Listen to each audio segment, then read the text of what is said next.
अस्सलामुअलैकुम वरहमतुल्लाहि वबरकातुहू।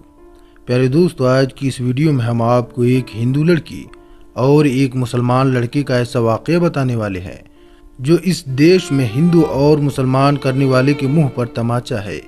और साथ में हम आपको एक मुस्लिम लड़की का और एक हिंदू लड़के का भी ऐसा वाक़या बताने वाले हैं जिसको सुनकर भी आपका दिल खुश हो जाएगा। इसलिए आज की ये वीडियो आप सभी के लिए बहुत ख़ास है। आप चाहे हिंदू हो या मुसलमान, आप इस वीडियो को आखिर तक ज़रूर देखें। और अगर आप इंसानियत में फ़र्क समझते हैं तो आप इस वीडियो को दिल से एक लाइक करके शेयर ज़रूर करें ताकि और भी लोगों के पास ये वीडियो पहुंच पाए। तो चलिए दोस्तों, शुरू करते हैं। दोस्तों, हमारा एक दोस्त है जिन्होंने अपनी ज़िंदगी का एक सच्चा वाक़या हमको बताया है, जिसको सुनने के बाद हमें लगा कि इस वाक़े को आप लोगों तक पहुँचाना ज़रूरी है। इस घटना के बारे में आप सभी को मालूम होना चाहिए, इसलिए आज का ये वीडियो खास आपके लिए बना रहे हैं। दोस्तों, हमारे उस दोस्त ने हमको बताया, हम कुछ दिनों पहले रात के 11:30 बजे के आसपास अपनी बाइक से अपने घर जा रहा था। मैंने रास्ते में देखा कि एक 18 से 19 साल की खूबसूरत लड़की रात को 12:30 बजे के आसपास दिल्ली की सड़क पर अकेली खड़ी हुई है। उसके सामने से काफ़ी गाड़ियाँ और मोटरसाइकिल आ जा रही थी, लेकिन वो किसी के भी आगे अपना हाथ नहीं बढ़ा रही थी, यानी कि किसी से वो लिफ्ट नहीं मांग रही थी।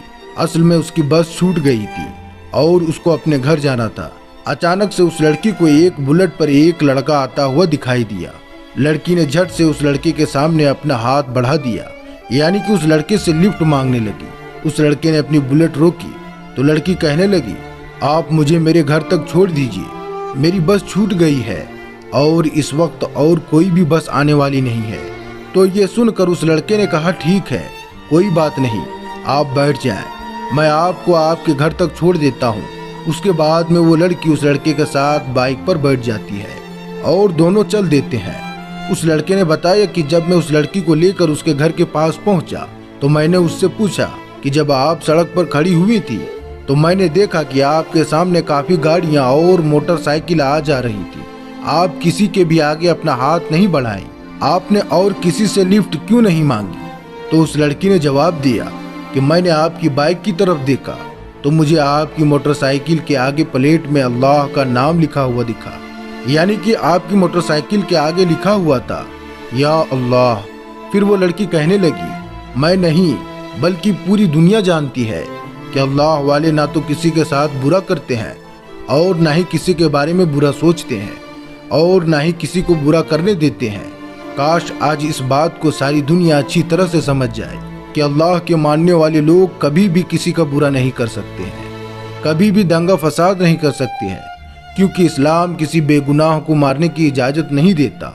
अब ये तो हुई मुस्लिम की बात, अब आपको एक हिंदू लड़का और एक मुस्लिम लड़की का भी ऐसा वाक़या बताते हैं जिसको सुनकर आपका दिल खुश हो जाएगा। और ये वाक़या भी उन लोगों के मुँह पर तमाचा है जो हिंदू और मुसलमानों के बीच में नफरत का जहर घोलने का काम कर रहे हैं। दोस्तों, अब हम आपको जो वाक़या बताने वाले हैं, ये वाक़या इलाहाबाद के एक लड़की रूबीना का है जो कि लखनऊ में रहकर पढ़ाई कर रही थी। रूबीना उस दिन अपने घर इलाहाबाद जाने वाली थी, मगर उसी दिन उसकी किसी फ्रेंड के घर पर कोई पार्टी थी। उसने सोचा कि पहले फ्रेंड के घर पर पार्टी अटेंड कर लेती हूँ, उसके बाद मैं शाम को अपने घर के लिए रवाना हो जाऊँगी। उसने यह सोचकर अपना रिजर्वेशन भी करवा लिया था। उसके बाद रूबीना ने अपने फ्रेंड के घर पर पार्टी अटेंड की और उसके बाद में वो सीधा वहां से निकलकर रेलवे स्टेशन पहुंच गई और जाकर वो ट्रेन के एक बोगी में बैठ गई। रूबीना का रिजर्वेशन जिस बोगी में था उसमें लगभग सभी लड़के ही थे। रूबीना टॉयलेट में जाने के बहाने पूरी बोगी में घूम आई थी। मुश्किल से उस बोगी में 1 या 2 औरतें ही दिखाई दी, यानी कि उस बोगी में सारे लड़के ही लड़के भरे हुए थे। ये देखकर रूबीना बहुत घबरा गई और डर के मारे कांपने लगी, क्योंकि वो ट्रेन की पहली रात में अकेले सफर कर रही थी। इस वजह से वो पहले ही बहुत घबराई हुई थी, ऊपर से उसके बोगी में सारे लड़के ही मिले। ये देखकर वो और भी ज्यादा घबरा गई। इसलिए रूबीना ने खुद को रिलेशन रखने के लिए चुपचाप अपने बैग से एक मैगजीन निकाली और अपने सीट पर बैठी वो पढ़ने लगी। बोगी में बैठे वो लड़के एक दूसरे से खूब हंसी मजाक कर रहे थे और जोर जोर से हंस रहे थे। उन लोगों का ये झुंड शायद किसी खेत में जा रहा था उनकी हंसी मजाक रूबीना के हिम्मत को और तोड़ रहे थे। जैसे जैसे रात का वक्त गुजरने लगा वैसे वैसे रूबीना का डर बढ़ता जा रहा था। रूबीना और डर रही थी और बहुत ज्यादा घबरा रही थी। रूबीना डर और घबराहट की वजह से थर थर कांप रही थी। इतने में रूबीना के सीट के सामने वाली सीट पर बैठा एक लड़का बोला, हेलो, मेरा नाम रियाज है और आपका क्या नाम है? तो यह सुनकर रूबीना बहुत डर गई और डर के मारे कहने लगी, जी मैं। और इसके आगे वो कुछ भी ना बोल सकी। तो इतने में रियाज ने कहा कि चलो कोई बात नहीं, आप अपना नाम मत बताएं, वैसे आप कहाँ जा रही हैं? तो रूबीना ने धीरे से कहा कि इलाहाबाद। तो यह सुनकर रियाज चौंक गया और कहने लगा, क्या इलाहाबाद? अरे वाह, इलाहाबाद तो मेरी नानी का घर है। इस रिश्ते से तो आप मेरी बहन जैसी लगी। और फिर रियाज ने रूबीना को इलाहाबाद की अनगिनत बातें बताई कि उसके नाना जी इलाहाबाद में काफी नामी व्यक्ति हैं। उनके दोनों मामा सेना में उच्च अधिकारी हैं। इस तरह से रियाज रूबीना को इलाहाबाद की ढेर सारी बातें बताता रहा। अब धीरे धीरे रूबीना नॉर्मल होने लगी और रियाज की बातों में दिलचस्पी लेने लगी और फिर रात भर रियाज के साए में महफूज सोती रही। सुबह रूबीना ने रियाज से कहा कि लीजिए, मेरा ये पता रख लीजिए और अगर आप कभी भी नानी के घर आना हो तो हमसे मिलने घर जरूर आइएगा। तो यह सुनकर रियाज ने कहा कि कैसा नानी का घर?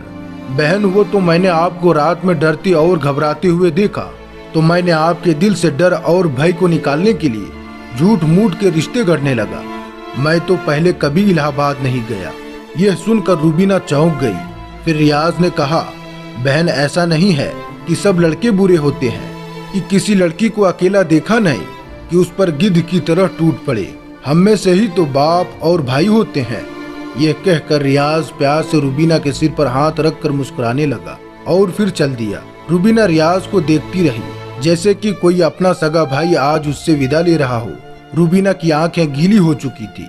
तभी कुछ दूर जाने के बाद रियाज वापस आया और रूबीना से कहने लगा, और हाँ बहन, मेरा नाम रियाज नहीं बल्कि मेरा नाम राजेश है।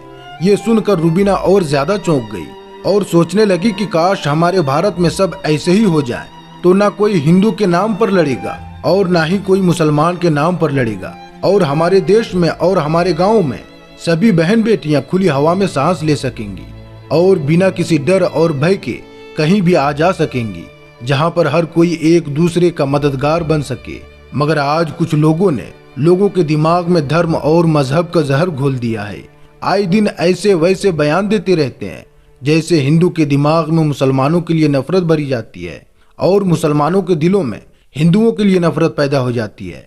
ये कुछ लोग हैं जो नहीं चाहते हैं कि देश में हिंदू और मुसलमान आपस में मिलजुल कर रहे हैं, क्योंकि इनको देश में नफरत फैलाने और अपने फायदे के लिए एक दूसरे को लड़ते और झगड़ते देखना चाहते हैं। मगर अब धीरे धीरे लोग भी समझने लगे हैं और इन लोगों की बातों में आना बंद कर दिए हैं। अब देश में गलत को गलत बोलने लगे हैं और अगर किसी पर जुल्म और अत्याचार होता है तो हिंदू और मुसलमान सब आगे आकर उसका विरोध करते हैं। आज हमारे देश में हर कोई समझने लगा है कि धर्म और मजहब में कोई बुरा नहीं होता। कोई भी धर्म हिंसा और मारकाट की इजाजत नहीं देता। इसलिए इन लोगों के बहकावे में आकर आप आपस में क्यों लड़ रहे हैं? हम आपस में क्यों मर रहे हैं? आज तक न जाने देश में कितने हिंदू और मुसलमान दंगा फसाद में मर चुके हैं, लेकिन आप मुझे एक भी दंगा और फसाद ऐसा बता दीजिए जिसमें किसी लोगों की जान न गई हो, बच्चों की मौत न हुई हो। इसलिए आप इस बात को समझिए और आपस में लड़ना बंद कर दीजिए और सब आपस में मिलजुल कर रहना सीखिए। तो दोस्तों, आपको हमारी आज की ये वीडियो कैसी लगी आप कमेंट सेक्शन में जरूर बताएं और वीडियो पसंद आने की सूरत में वीडियो को लाइक और शेयर जरूर करें। और अगर आपने हमारे चैनल को सब्सक्राइब नहीं किया है तो चैनल को सब्सक्राइब कर दें। तो हम फिर मिलते हैं आपसे एक और नई वीडियो में। तब तक के लिए अल्लाह हाफिज।